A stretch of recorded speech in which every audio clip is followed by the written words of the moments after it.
The story of Hamas, Israel, and South Africa is complex and includes the Israeli-Palestinian conflict, as well as South Africa's position on it. The Israeli-Palestinian conflict is a long-standing dispute over land, borders, and self-determination.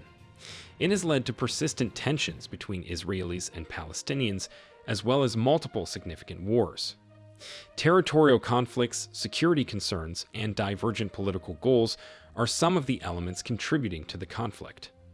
Nonetheless, South Africa has expressed sympathy with the Palestinians and disapproval of Israel's conduct in the Israeli-Palestinian conflict.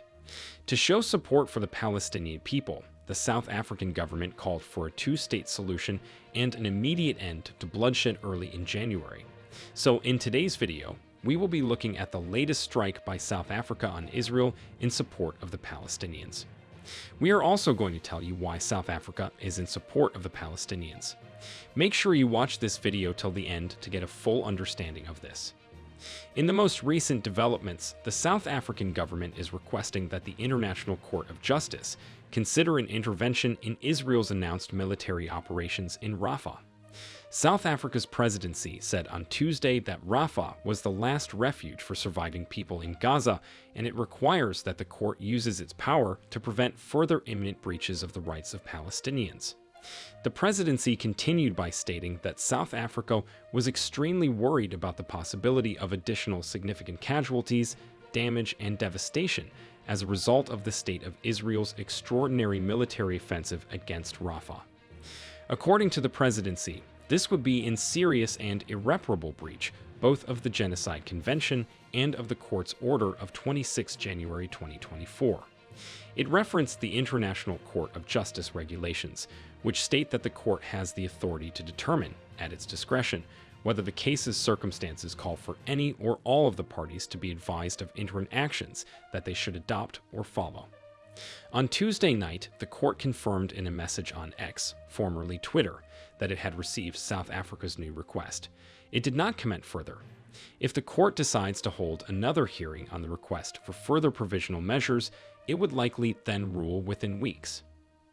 Bear in mind that in December 2023, South Africa filed a lawsuit at the International Court of Justice, accusing Israel of committing genocide against Palestinians in Gaza and requesting that the court force Israel to stop its bombardment.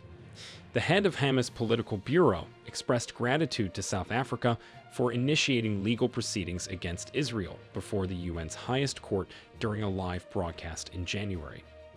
South Africa criticized all violations of international law by all parties, including the direct targeting of Israeli civilians and other nationals and hostage-taking by Hamas and other Palestinian armed groups. Note that both Israel and South Africa are parties to the Genocide Convention and members of the United Nations. The International Court of Justice found that some of Israel's acts appeared capable of falling within the definition of genocide and ordered Israel to take all measures within its power to prevent its troops from committing genocide against Palestinians in the besieged Gaza Strip. Prime Minister Benjamin Netanyahu of Israel, who has described Rafah as Hamas's last stronghold, said on Sunday that a ground invasion would move forward there as soon as Israel completed plans for the more than 1 million people sheltering in the city to be allowed to move to safety. Israel has requested the court to dismiss the lawsuit completely, claiming it follows international law and has the right to defend itself against Hamas, the organization in charge of Gaza. Israel has refuted all claims of genocide related to its attack on Gaza. According to Palestinian health officials, Israel's military operation in Gaza has claimed the lives of at least 28,473 individuals, more than 70% of whom were women and children. A humanitarian crisis has also forced about 25% of the population to starve, and almost 80% of the population has been forced to flee their homes. One thing to note is that, since the start of the war on October 7, South Africa has been an outspoken opponent of Israel.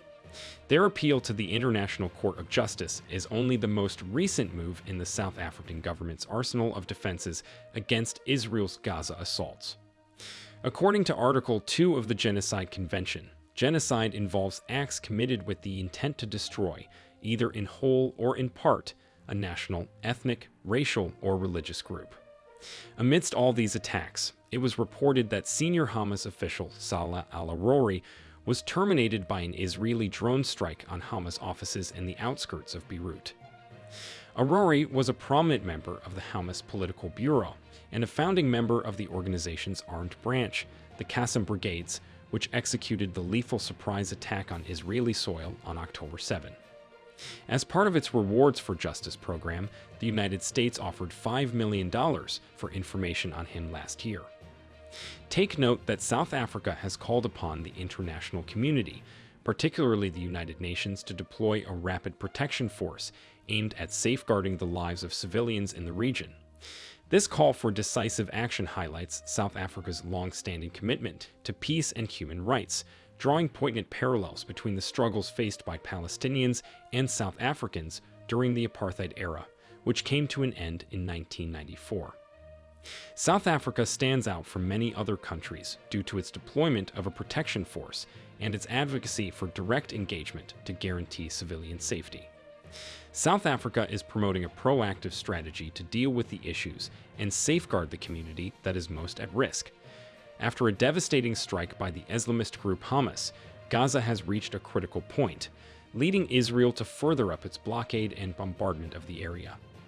Numerous lives were lost as a result of this, including a sizable number of civilians and children. Given the number of children slain, the world must demonstrate that it takes global accountability seriously. The President of the United States, Joe Biden, harshly criticized Israel's military campaign in Gaza last week, calling it over the top.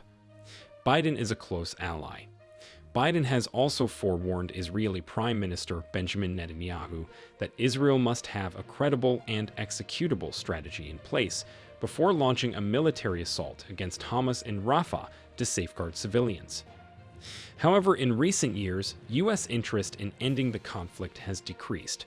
Following the commencement of the Arab Spring upheavals in 2011, the United States faced greater direct challenges to its interests due to the ongoing conflicts in Syria and Yemen, Iran's aggressive efforts to assert its influence in the region, and terrorist organizations like Al-Qaeda and the self-declared Islamic State. The conflict is becoming even less of a concern because U.S. relations with Iran and the Arab Gulf states do not appear to be dependent on Israeli-Palestinian conflicts. As President Biden gears up for the November 2024 election with polls showing most Americans disapproving of his handling of Gaza, he is keen to avoid a broader war. Privately, the Biden administration has been urging Israelis for restraint in Lebanon. African governments are also getting involved in the contentious discussions surrounding the war as the death toll rises. The continent is divided, with several countries taking conflicting positions. Kenya, Zambia, Ghana, and the Democratic Republic of the Congo are among the African countries that have aligned with Israel's position.